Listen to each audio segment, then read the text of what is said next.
the supernatural.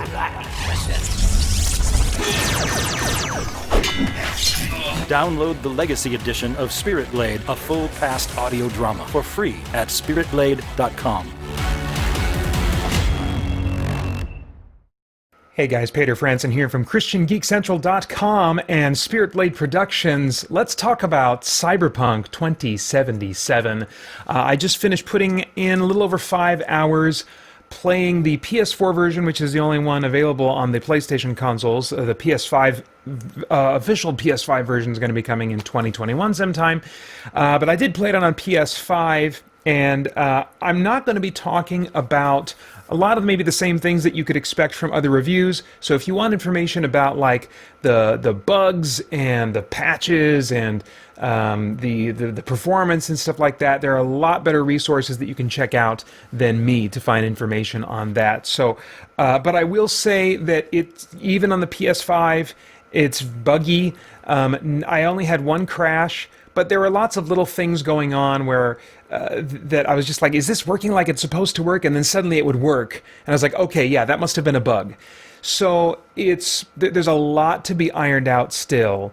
That said, I feel like I was able to get a sense of what the normal experience is playing this game despite those bugs. So they didn't interfere all that often in a way that would stop me from experiencing the basics of what this game is. But did they disrupt the flow? Did they make things a little bit frustrating, a little bit tedious now and then? Yes, they did. And so as far as that goes, just up front, I'll say that I recommend waiting on this, waiting, until, well, just go to CD Projekt Red, maybe bookmark their page for the updates and patch notes and stuff, and just stay up to date on the state of their patches until it's in a state that's going to take care of all these issues. And anyway, what I will talk about just very briefly are my thoughts, my personal preferences as they relate to my experience of the game. And then I want to spend a little bit more time talking about kind of some of the themes and some of the things that specifically came to mind playing this game from my personal biblical worldview. What is this animal? It's not Fallout, but it's a first-person action RPG in a sci-fi cyberpunk setting, obviously, But if you're wanting like a role-playing experience that's similar to a Bethesda game, this is not, I don't think, going to give you that. There's not the kind of choices and dialogue I would like to have. There's the choice of, here, choose what's going to advance this quest and move this conversation forward, or choose to get more information about topics you're interested in but you don't need to know about, And you are this character V, where at the beginning you can choose male or female and you can customize them visually in certain ways, but for the most part it seems to me that their personality is not, you don't have a wide variety of choices in terms of what kind of personality you're going to have. It's basically just this one middle-of-the-road personality. Now, not as static and boring as the male shepherd I found to be. In the performance has a little bit more character to it than that. But, don't go in with like a really specific idea of the kind of personality you want to have, because they're just not going to give you those options playing this game. There are, as far as like character customization options and skills and stuff, there are like a wide variety of skill trees and things like that, but a lot of it's hard for me to figure out, how is this going to come into play? It's like, okay, you can get this much percentage more crits with handguns, and this much more, you can bring your weapon out of your holster 10% faster, and I'm like, I don't have a sense yet, only 5 or so hours in the game, of how critical it is to get my gun out of its holster that much faster, or get it into the aim position that much faster. I just, I just dialed it all the way down to the easiest difficulty, because I'm like, I don't want to play a game where it is that crucial for me to be able to pull my weapon out of its holster 10% faster than I normally can. I don't want to be, I don't want a game counting on my skills that has that kind of gradients in the level up options. So I don't have a real sense of what it means to level up and the effect that's going to have on my moment-to-moment experience of the game. There's I mean all kinds of like hacking abilities and fighting abilities. I don't like the hand-to-hand combat. I found that with some of the blocks, there's a block maneuver you can do where if you block at just the right time, they say, then you can do a counterattack. Well, I can't tell when the game really thinks it's the right time, because you're supposed to do it just before they attack you, just before they punch you. And I'm like, he has a huge swing up, and I know I activated that button at multiple times. I tried different phases of the swing that the guy was coming at me, and there was one somewhere in there that the game likes, and it's like, yeah, that's the right one. But there's many moments in this game, partly because of bugs, and I think in some cases because of design, where I'm just like, what do you want me to do, game? You've said what you want me to do, but I don't think you've really communicated what you actually want me to do. You know? One aspect of gameplay that you go into that is a little bit frustrating to me, and again, I'm assuming that you are watching a lot of reviews of this game because there's so much going on in it that in talking about the gameplay, I just don't want to spend the bulk of my time here. So really go to other resources to get a much wider idea of the gameplay itself. I'm talking about just the things that stuck out to me, and then on to some other stuff that hopefully will be of broader relevance to you as a Christian geek watching this or listening to this. But anyway, there's like a thing where you can do to relive people's memories, and you can relive the memories, fast forward, rewind, and you're searching for clues in this simulated replay of the memory. And I just found that to be a little bit obtuse, I guess would be the word, where I'm just like, well, where am I supposed to look? What am I doing now? Where did I look over here? I don't know. I thought I found all the clues. There's some clue, and it's missing. I'm missing it. So it just is escaping me right now, and I'm just kind of stuck, and I don't know what to do. And I'm like, I do not want that in this kind of experience. I want to be in the sci-fi world. I want people to react to me in interesting ways, and I want to do first-person sci-fi shooty-gunny stuff that I can't normally do in games that actually require hand-eye coordination for that sort of thing. And I am pleased to report that, if you are in the same boat with me and you're just not good at twitch skills, in fact, you're pretty lousy at most action games or games that require any kind of quick thinking or quick reaction time, that on the easy difficulty, this game is very manageable. I was running into tons of health potions or whatever they're called in this game, and I was not taking that much damage from enemies, certainly not so much that I couldn't keep up with my copious amounts of healing potions. And so I don't think that stealth is going to be the way I'm necessarily going to, well, maybe I'll experiment with stealth now that I know that if everything hits the fan and I'm caught, that I'm not going to die. I don't know. We'll see. The jury's still very much out as to how I'm going to progress the skills of my character. There was early on a lot of, I guess, lore stories involved. You're kind of getting acquainted with the world, and so there's just exposition being dumped on you early on, where it's like, yeah, this guy is the kingpin of this faction, and this faction over here is structured this way, and they're all about this, and this faction, watch out. And I'm just like, there's too much, and I don't care. I don't play games for story anyway. I play games to be in kind of a moment-by-moment fantasy experience, not to really get engulfed in, or not engulfed, but like enmeshed in this story. And so I was really kind of checking out for a good amount. I haven't even quite gotten to the Keanu Reeves, Johnny Silverhand stuff. I can tell from where I just left off, they're like, oh, I am right about to start into that. But I still haven't quite gotten into it yet, so I can't even comment on his performance.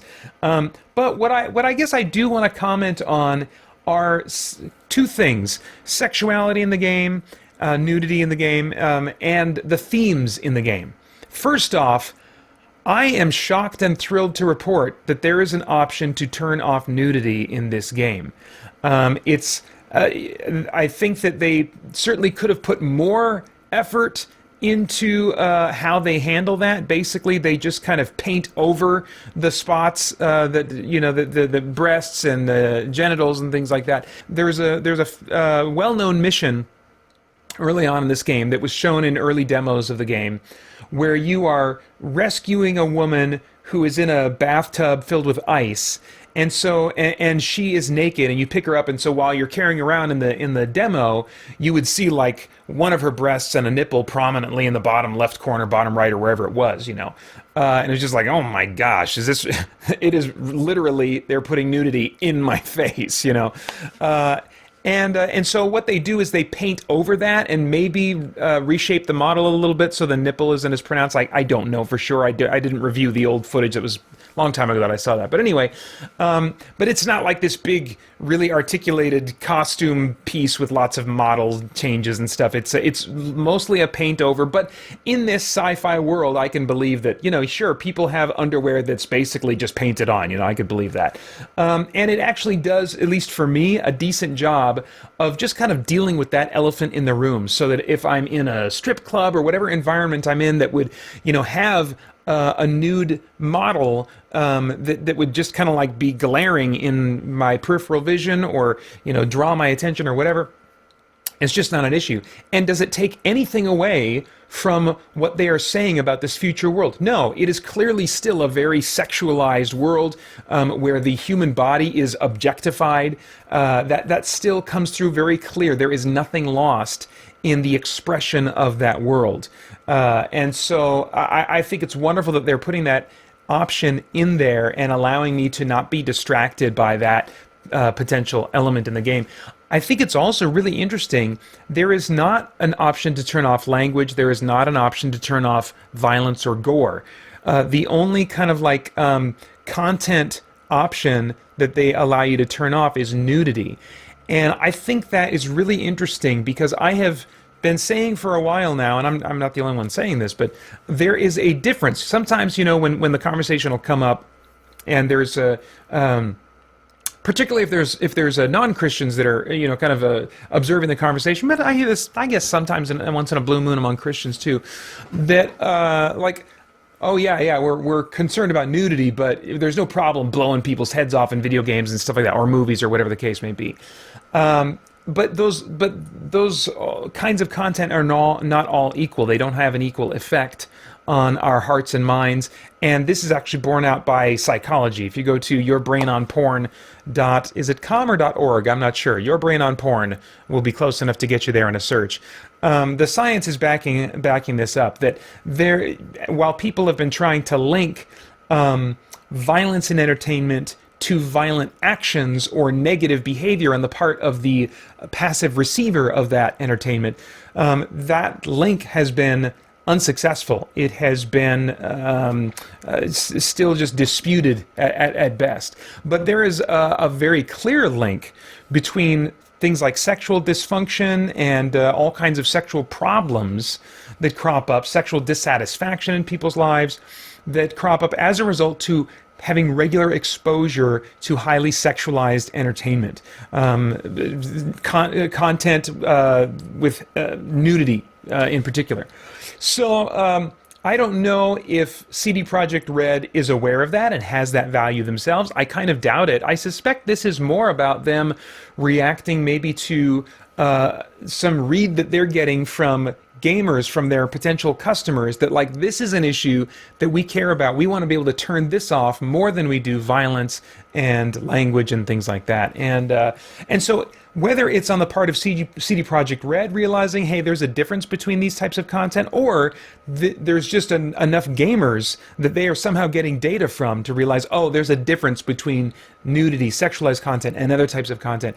That is really encouraging to me, that some people somewhere are recognizing that, like, these kinds of content pieces that trigger an R rating or an M rating in video games or whatever, they are not all the same, and they are not all of equal concern or harm. So really, really cool. And it was great to be able to turn that off. Oh, also, they collect data which you can opt out of, but you better believe, as I commented in my review of Assassin's Creed Valhalla, that they are going to be fully aware of the number of players that turn off nudity. And so if you want to put a message out there loud and clear to one major game developer, two if you count Ubisoft and you're playing Assassin's Creed Valhalla, if you want to send a message loud and clear about nudity and sexualization in entertainment, then turn that thing off, whether it's going to be a source of temptation to you or not. Turn that off, and you can be part of sending that message to them. So anyway, that was very encouraging to see. Now let's talk about the themes a little bit. In a major way, this game is dealing with the concept of whether or not humans are merely physical beings or have also a non-physical component, a soul. And this concept is dealt with in all kinds of fiction, has been for decades now. And it's really at the forefront of this story, because you are... The first major mission in this game is a heist, where you're trying to get your hands on a device that has only been available to the wealthy, the elite wealthy, that can, presumably, finally, at long last, actually do what up to this point has been thought impossible, and that is transfer the actual consciousness of a person into another physical body or a computer or something like that. And what's being put forth in the fiction of the game is that the soul makes the transfer along with that the physical download. And so they're definitely going to be playing with this theme. The way that I saw this idea being wrestled with initially was through a talk show that I was able to watch while going through an elevator. The talk show features a woman who is in support of the device, and then there's also some kind of a pastor or priest that is against the device and is upholding seemingly the idea of humans having a non-physical component. What's interesting to me is how the religious character is handled, this Christian character, some denomination or form of Christian character. He presumably is, based on his wardrobe at least, and some of the language that he uses. Now, he unfortunately is once again portrayed as the stereotypical, legalistic kind of judgmental, angry type of religious figure that we see so many times, whether it's a monotheistic religion that is kind of standing in for Catholicism or Christianity, or whether it's a representation of Catholicism/Christianity itself, which this seems to be the latter. And so that is unfortunate. But what I noticed was that he's not stereotypically right-wing as well. You notice in that scene, if you see it, that he is standing up for the little guy and is all about being down on corporations. And these corporations and the wealthy, they can't be trusted. And so there's that little side of kind of like the political left that you typically don't see associated with Christianity in entertainment. So I thought that was interesting. It makes me wonder if we're actually going to get a lot more nuance in this game than you might think, given that the inspiration is Cyberpunk, which is, I think, has liberal leanings in a number of respects because it's very anti-corporate, and so it's going to be, as far as politically speaking, it's going to lean left because it's saying this is the horrible future we have waiting for us if we allow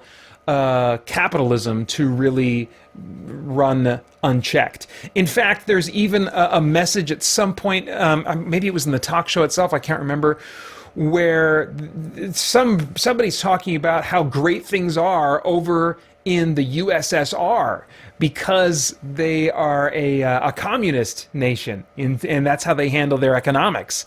And so there's like universal health care and stuff. And so, but I don't have a sense yet of whether or not that is the view of the developers or whether they're just presenting that as one view.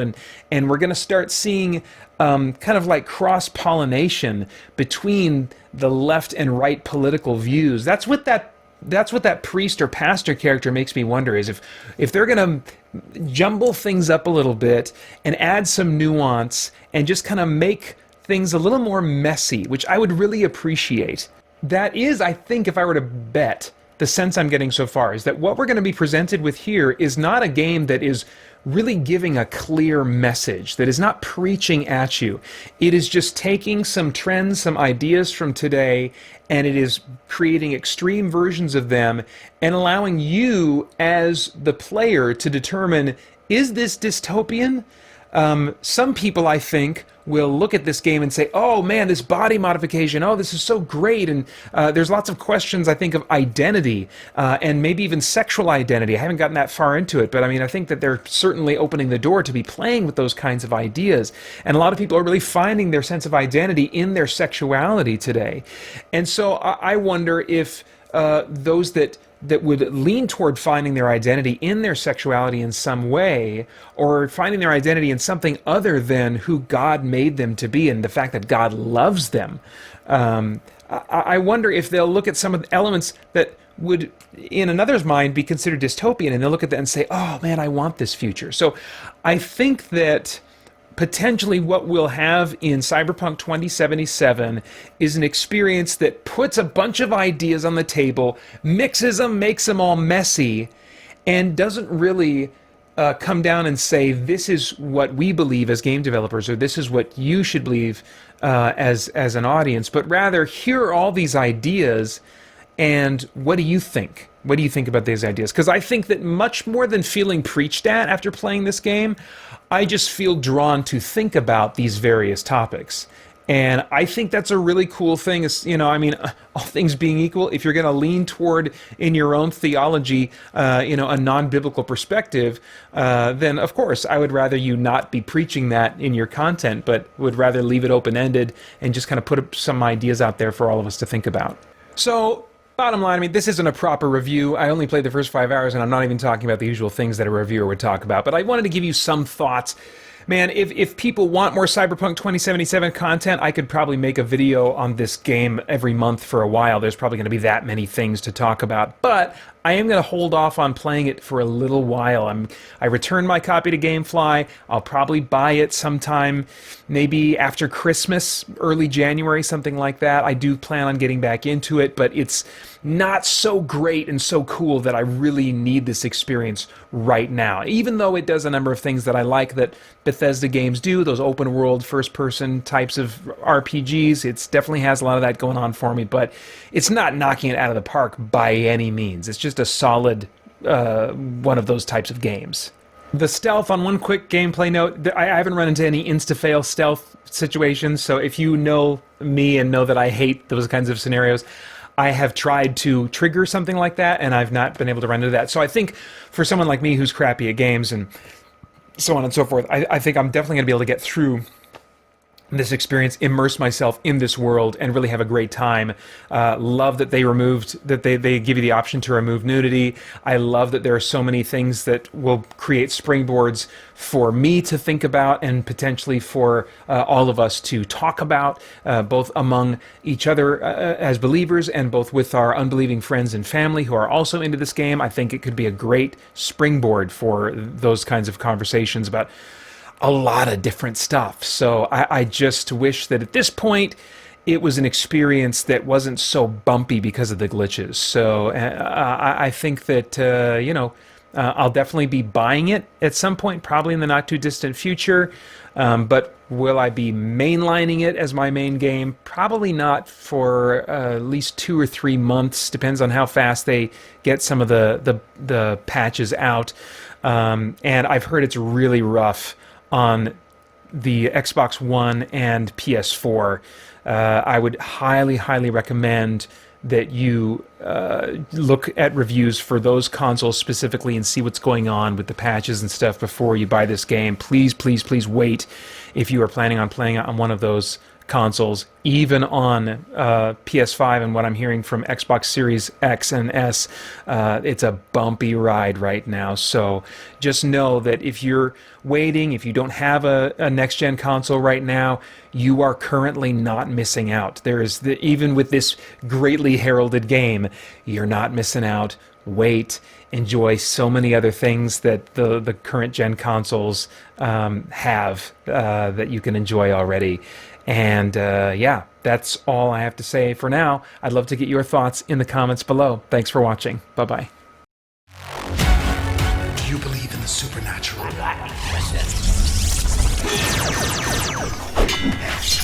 Download the Legacy Edition of Spirit Blade, a full past audio drama, for free at spiritblade.com.